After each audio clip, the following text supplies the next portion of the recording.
We are live now. So, good evening, delegates and all the participants. Thank you for joining. This is Sahiti on behalf of Shield Connect, welcoming you all for today's webinar. Today, we are back with our series Med Mocha Meetup Season 1 and Session 10. And today's topic is TB in pregnancy. So, it's my pleasure to introduce the organizer of this webinar, Dr. Ritu Santwani ma'am. Ma'am has done MBBS, MD, FICOG, FIOG, AMRCOG. Ma'am is consultant obstetrician and gynecologist, IVF specialist, founder and CEO of 360 Degrees Healthcare Studio, infertility specialist. Ma'am is also a part of NUHS Singapore, co-founder of MAAM and board member of SWWC. I welcome you, ma'am, and I hand over the session to you.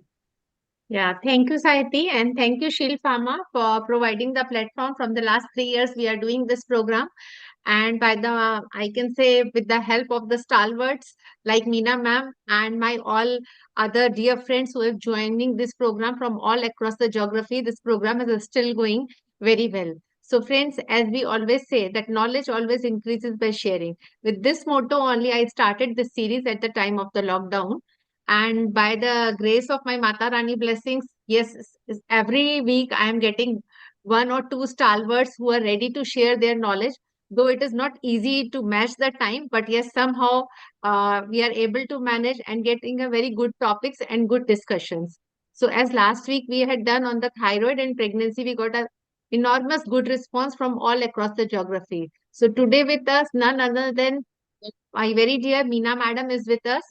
Really thankful to Meena Madam that in spite of a short notice, she accepted the invitation and she is ready to discuss a very important topic related to TB in pregnancy. Being an infertility specialist, as we all know, a lot of queries are coming for the infertility treatment and TB. And later on, yes, once the patient conceives, yes, how to deal, what are the problems are coming. That is a very interesting topic, though we all are practicing from so many years, still lot and lot of confusion over this. So first we will listen to madam and then later on we can take over the question answers.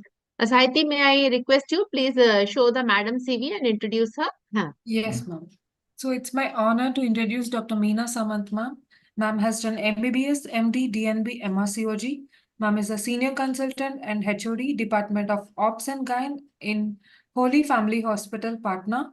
Ma'am is the president of Patna OBGYN Society from 2023 to 25, GC member ICOG from 2023 to 25, Foxy Clinical Research Committee chairperson from 2019 to 2022 and also Vice President of ISOPAB 2023, Secretary General of ISOPAB from 2018 to 2022, 10 chapters in books and several articles in national and in international journals. So I welcome you, ma'am, and I hand the session to you.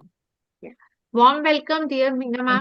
And really, I must say that I am really grateful to you, ma'am. And we are honored by your presence. Madam is a very, very good orator. I have listened madam's talk so many times.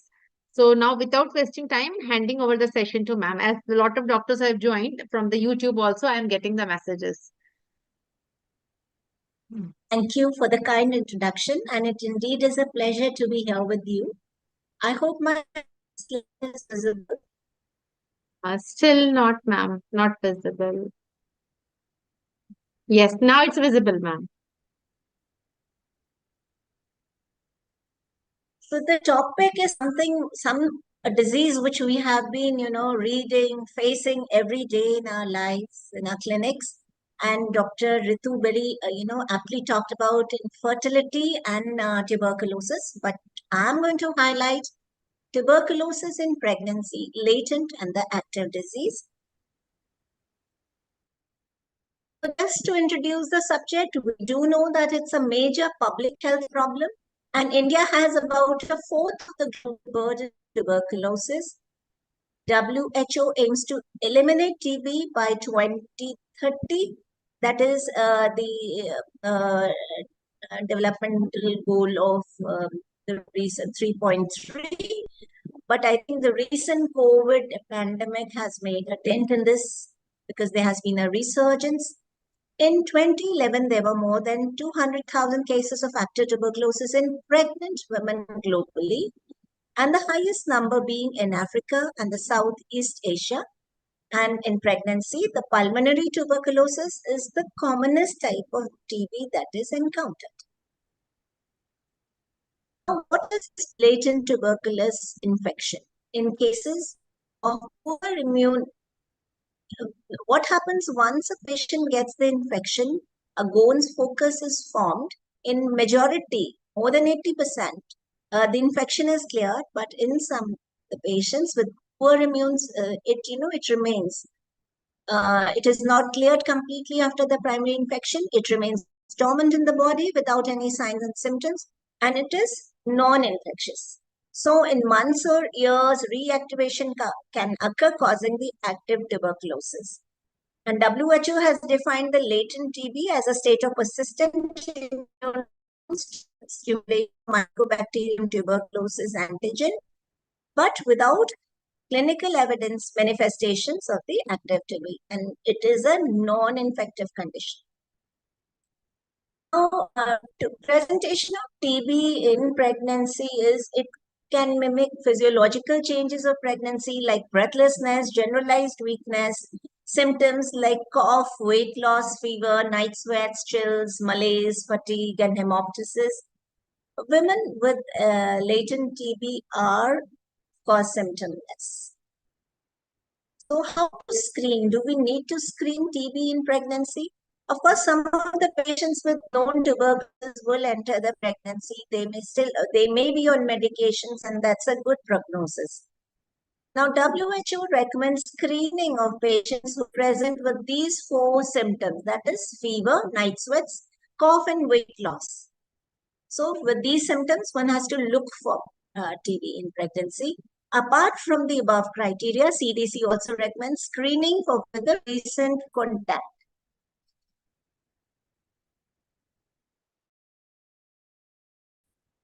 So screening for latent TB is recommended in high-risk women in low-burden countries, which includes women with recent contact with TB patients, injection drug users, co-infections with HIV, and those on long-term corticosteroids. In high-burden countries like ours, the latent TB is not routinely screened. However, recent systematic review suggests that pregnant women may benefit by screening of latent TB in these countries. So, what are the investigations and diagnosis for making a diagnosis? There are certain supportive tests like the tuberculin skin test. Now, it doesn't differentiate between the active and the latent infection, and pregnancy does not affect the results of tuberculin skin test. False positive skin test is seen with previous BCG injections, previous TB infections, and infections with non-tubercular mycobacterium. Now, false negative can also occur as seen in immunocompromised patients, sarcoidosis, non-Hodgkin's lymphoma, and recently measles and chickenpox infection. It is not very useful where TB endemic is highly endemic, but it still remains the most preferred and screening method in low and middle income countries. Now, interferon gamma release assays, also known as the IGRAs, the enzyme-linked immunospot assays, and the quantiferon TB. They are based on the interferon gamma release, which happens with TB infections. It is not influenced by BCG vaccination and is more specific in latent TB diagnosis. Now, other tests like X-rays may be done. Usually, we would like to avoid them in the first trimester. And whenever we do them, we will actually use a lead shield so that there's little exposure of the X-rays to the baby. Now, it is useful in active pulmonary tuberculosis and may show patchy or nodular shadows, miliary shadows, fibrosis, loss of lung volume or cavitation. Most commonly, it is in the upper zone. 14% of the culture-positive tuberculosis patients can also have a normal chest X-ray. Now, ultrasound may be useful when obtaining tissue or aspiration samples for histology and microbiological investigations. MRI should be considered before CT for investigations of pulmonary or extrapulmonary TB in pregnant women if we do need them. However, many times we would not be needing them. Bronchoscopy may be needed for a bronchial wash if the sputum is not present and we are suspecting a pulmonary tuberculosis. However, the diagnosis is microbiological. So, sensitivity of diagnostic microbiological tests would be like microscopy if you are doing a sputum microscopy and looking for bacilli. So, we would have to have at least 100,000 bacilli per ml to get it positive. LJ culture needs about 100 to 1000 bacilli per ml to show the result. While a liquid culture based test that the bactec culture, it would need only 10 to 100 bacilli per ml to be positive, while TB PCR may be positive with less than 100 bacilli. So results of, we know that acid fast bacilli, culture is the gold standard. Rough, tough, and buff colonies may take 4 to even up to 4 to 8 weeks for the result. While the bactec culture, we may get results in 1 to 2 weeks only. So that is more friendly for getting an early diagnosis. So what could be the effect of pregnancy on TB? Immunological changes during pregnancy increase the susceptibility to TB both in pregnancy and immediate postpartum period. The course and prognosis of TB in pregnancy, they are determined by the severity of the disease, susceptibility to the medications, and the organ involved, whether it is pulmonary or extrapulmonary. The effect of TB on pregnancy. The maternal and neonatal outcomes depend on the stage of the disease process, gestational age at diagnosis, the treatment received, presence of extrapulmonary spread, co-infection of HIV, and presence of other morbidities such as diabetes or other autoimmune disorders. The adverse outcome during pregnancy can be compounded by the late presentation and delay in diagnosis. Now, the studies have shown that risk of anemia in such patients is high as 42%. Higher risks have been reported for prematurity and SGA babies in some of the studies. The prevalence of antenatal oligohydramnios was also found to be high with active TB. And in some cases, death of the patient have also been reported. Now, if we have a HIV positive pregnant woman who also presents with TB, diagnosis and treatment both can be challenging owing to the overlapping symptoms, drug toxicities, side effects, tolerability, and pharmacokinetics of the drug administered. There is higher risk of multi-drug resistant TB, disease relapse following the completion of treatment. There is increased risk of anemia, eclampsia, placenta accreta, drug abuse, and depression. So how do we go about treating tuberculosis in pregnancy? Now, untreated TB in pregnancy presents greater risk to the mother and her baby than the effects of TB treatment itself. The treatment involves multidisciplinary TB team, which would include TB lead physician, the nurse, the pharmacist, respiratory physician, neonatologist, psychologist, public health specialist, general practitioner. Peer support is important because it's a long treatment that has to be carried on for maybe 6 to 9 months. And along with, of course, an obstetrician because we have a pregnant woman here. Treatment for pregnant woman is initiated based on the disease status, whether it is latent, active, or a drug-resistant TB. So most common that we have are the active tuberculosis. So treatment principles would be we have to start the treatment early. Maybe in the first trimester itself if the diagnosis is made at that time. Of course, if we have a already diagnosed patient who was on treatment, we have to continue it. Treatment of TB in pregnancy is like any other non-pregnant woman. The duration and the dose of medications are not altered. According to the WHO and the CDC USA, the first line ATT drugs are safe during pregnancy, of course, except streptomycin, which we know is associated with a 15% risk of neonatal reversible deafness. Adverse effects are uncommon in women taking first-line antitubercular drugs, except hepatotoxicity associated with INH. So, if we have a TB, whether it is pulmonary or extrapulmonary, which is not involving CNS, because CNS is a special case by itself. So, we have drugs like isoniazid, rifampicin, pyrazinamide and ethambutol for 2 months. This is the initial phase, followed by INH and rifampicin for the following 4 months. That is the continuation phase. While TB involving CNS, it's a 12 months treatment, which involves INH, rifampicin, pyrazinamide, and ethambutol for the first 2 months, and then INH and rifampicin for the next 10 months.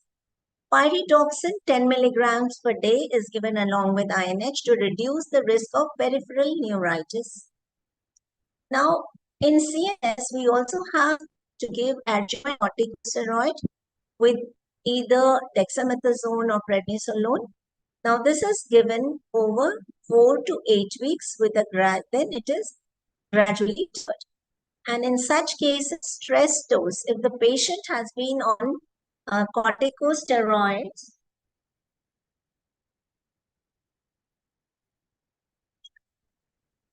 has been on corticosteroid for over 2 weeks, we know there can be adrenal suppression. In such cases, stress dose of steroid should be considered in labor, and neonatologist is informed of possible neonatal adrenal suppression.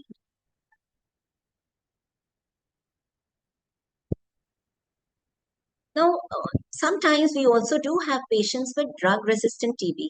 Ethionamide and kanamycin, that is the second-line drugs, they are known teratogenic. Therefore, women with drug-resistant TB should be informed about the teratogenic effects of the second-line drugs. If pregnancy cannot be delayed or the patient is already pregnant, treatment should be delayed till second trimester. Of course, we have to inform some patients may not even like to consider pregnancy at this time. Now, then this condition of late tuberculosis. Now, in countries, many countries in the West, where there is low TB incidence, that is less than 20 per 100,000 women per year, the women who are household contacts of people with confirmed pulmonary tuberculosis, they should be systematically tested and treated with latent TB infections. In countries with high TB incidence, and if a woman has a household contact with TB, then they have to actually look that they do not have an active TB. Otherwise, they have to be given preventive TB treatment if they do not have active treatment, because if they have active TB, they would be being given the treatment of TB, that is ATT. Women with latent TB infection should be considered for prophylaxis if they are HIV positive, at high risk of having acquired TB recently, that is close contacts with pulmonary or laryngeal TB. Commencing treatment in the first trimester has been shown to reduce the risk of maternal and pregnancy complications. In HIV seronegative women, CDC recommends delaying treatment until 1 or 2 months postpartum. More research, of course, is needed in this regard. Now, the treatment for latent tuberculosis, once diagnosed, then it is INH for 6 months or a combination of both INH and rifampicin for 3 to 4 months based on the clinical circumstances. So these are some of the other regimens that are prescribed, that can be prescribed. Now, we have to consider the baby as well. So perinatal TB includes TB acquired congenitally and postnatally. The treatment and prognosis, of course, of both are same. Congenital TB is rare and it is acquired by the fetus antenatally or intrapartum, either through the placenta, amniotic fluid, or umbilical vein when the mother has active TB. It is usually diagnosed with placental histology and culture. Neonatal TB is more likely to occur in the postnatal period when the neonate comes in close contact with an open active positive case of tuberculosis. Now, the primary focus in neonate is on the liver, that is hepatic granuloma on abdominal ultrasound and in the periportal lymph nodes. Miliary pattern is the commonest finding on X-ray in neonates. X-ray chest and use of either culture or molecular diagnostics of CSF, gastric or tracheal aspirates can be of help in arriving at a diagnosis. Now, presentations in the newborn could include respiratory distress, failure to thrive, irritability, lymphadenopathy, pyrexia of unknown origin, unexplained anemia, and hepatosplenomegaly. Perinatal TB has high mortality rate of both treated and untreated infants, that is 22 for treated and 38% for the untreated one. And treatment of active disease is like that of an adult, that is 2 months of the 4 drugs, INH, rifampicin, pyrazinamide, and ethambutol, and 4 months of INH and this, along with pyridoxine supplementation to prevent seizures associated with pyridoxine deficiency.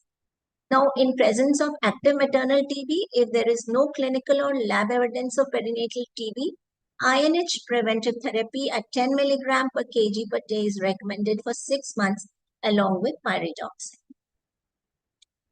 Now, the question about breastfeeding. It is considered safe if the mother has completed at least 2 weeks of a treatment. That is the expected time of seroconversion to sputum negative. Breastfeeding is usually not recommended if there is evidence of breast TB, multi-drug or extended drug resistance to TB, or co-infection with HIV. Now, we know that BCG is a routine vaccination in our country. WHO recommends that in countries with high prevalence of TB, a single dose of BCG vaccine should be given to all neonates as soon as possible after birth, and INH does not impair the immunogenicity of BCG. And even if the baby has to be given INH for prevention, BCG has to be given. It is, however, contraindicated in infants exposed to immunosuppressive therapy in utero or in breastfeeding children with active TB case suspected or confirmed in their household. For infants born to HIV positive mother, BCG should be given if the child is HIV negative at 12 to 14 weeks and is exclusively formula fed since birth.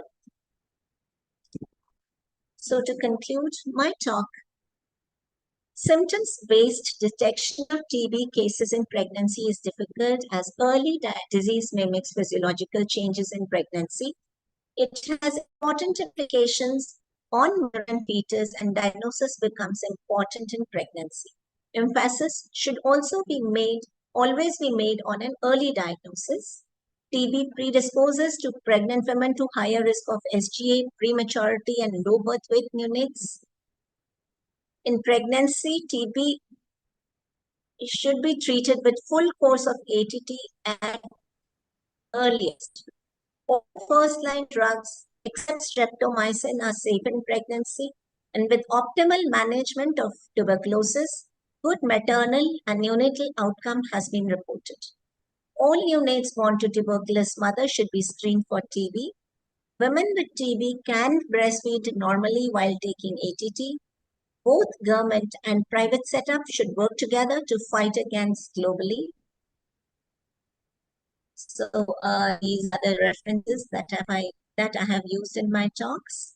And thank you all for the patient listening. We know that we all have a role to play in beating tuberculosis. Yeah, thank you, ma'am. Thank you so much. It's such a crisp presentation, and within a time, you have covered all the important points. Madam, we have received some queries. Before that, ma'am, what are the guidelines suggest about the doing for this liver function test once the patient is on the LFT? So in the pregnancy, how frequently we have to do? Yes. In fact, even before we start, we should have a baseline LFT done, especially if we have a patient who has, because they can be deranged with intrahepatic cholestasis. If somebody already has hepatitis or they're on some drugs or they're alcoholics. So in all those cases, it is very imperative to have a baseline at first, and then from time to time, initially after 1 month, and if they are doing well, there are no symptoms, then it can be done a little later as well. And as you know, in these cases, it is going to be a multidisciplinary approach, and we're going to have a physician or a pulmonologist with us while we are treating these patients. Thank you. Thank you so much, ma'am. Ma'am, I will take, there are 2 questions in the chat box. This is from Dr. Neeta Sarojini. TB PCR you recommended to do on the blood sample. Maybe you can see in the chat box there are 2 questions. Yeah. Yeah. No. Not in the blood sample. We would, if at all we are doing in the blood test, it would be, we are doing TB PCR with the tissue. We may be doing it then for your infertility patients, we're using endometrial biopsy samples. Yeah. Or sometimes aspirates we are using. Then we are doing, not in blood test. Another question from Dr. Neeta Sarojini only. Which diagnostic test for TB is best in the poor socioeconomic group? If we have an active tuberculosis, it would depend on the symptomatology that we have. Like if we have pulmonary symptoms, we may be going for tuberculosis, going for X-ray, that will give us a hint. And depending on what we find, we may be going for AFB, 3 days early morning AFB that we are sending routine. We would be sending if there are respiratory symptoms and she's having long prolonged cough. If she has vague symptoms, then we may be looking for Sidon. Like I mentioned, it's not about low socioeconomic status or it's the disease, and we know that government is supporting us in the treatment, in the diagnosis of such patients. We have many centers who would be doing many of these tests free of cost. Even when we are taking endometrial tissue biopsy and sending for drug sensitivity test, which is ideal before we start, or those who have had interrupted their treatment. And so many of the centers are doing free of cost. Thank you. Thank you so much, ma'am. Ma'am, we had received a lot of appreciations. One is from Renu madam. Dr. Renu Rawal madam has joined all the way from Kanpur. Madam is writing, excellent presentation. You had covered all the points. Now we have received one question from Dr. Mahesh Jivani. He has written, ma'am, I think questions are visible to you also. Whether 3-HP TPT can be given to lactating women?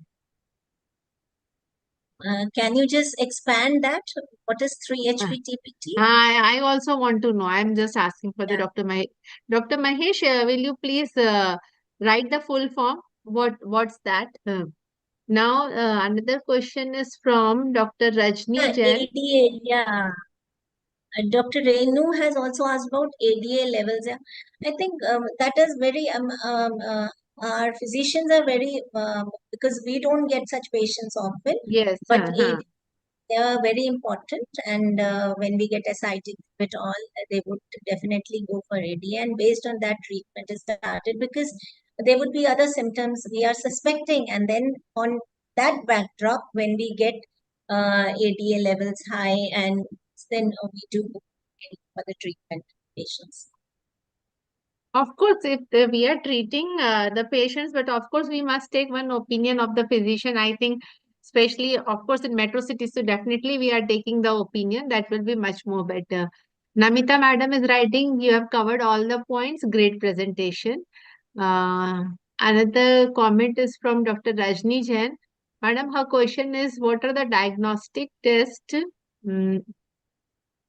for extrapulmonary tuberculosis? Okay, Dr. Mahesh has clarified 3 HPs, one type of newer TB preventive treatment, INH and rifampicin and rifapentine. Okay, thank you. Okay, for the about this rifapentine. Yes, preventive. There are 2, 3 regimens that have been prescribed by WHO also, which includes either singly or in combination, and the duration comes down to 3 months. And And one more. extrapulmonary test, Yeah. diagnostic test for extrapulmonary TB. Of course, that would depend on the site where we Correct. have that. Correct.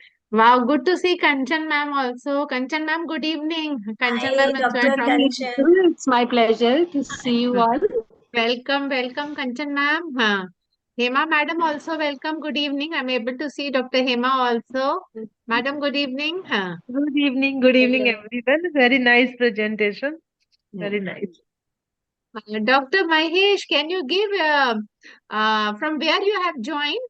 Thanks for sharing this new thing for enlightening all of us.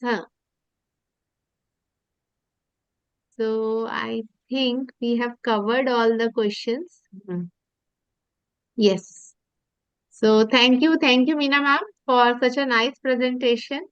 And yes, he has joined from all the way from Bhavnagar, Gujarat. Okay. Thank you for joining, Dr. Mahesh. So with Geeta Khanna madam has also joined from Lucknow. Yeah. So thank you, Meena ma'am, once again for enlightening all of us. And thank you all my dear friends who have joined all across the geography. With this, we will wind up for today. And tomorrow again, I am having a session on the what about the medical methods of the abortion? What's the prescription we have to give? So from last few weeks, I have become little irregular. So now as soon as I will get the chance of the interacting with the stalwarts, of course, I will starting the session. So tomorrow again, we are doing. So with this, we will wind up Okay, for today. And may I request Saiti, will you please show the certificate of appreciation for Meena madam? Sahiti, Sahiti, Sahiti. I think some net problem is there. Sahiti, can you hear? Dr. Ritu, I have to leave. Yes, There's some ma'am, I will emergency. share. Yes, ma'am. Okay. I can leave. Yes, ma'am. Only she is showing the certificate, then we are winding off. Yeah.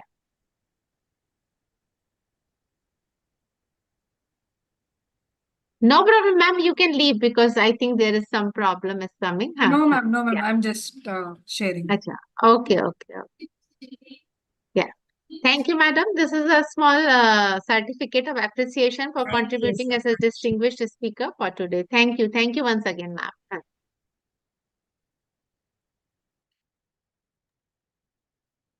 Dr. Hima, from where you have joined? I am from Jhansi, Maharani Okay. Lakshmibai Medical College, Jhansi. Okay. Great. Good to see you. Okay, thank you. Same to you. Okay. Yeah. Bye. Thank you, Saiti. Yeah.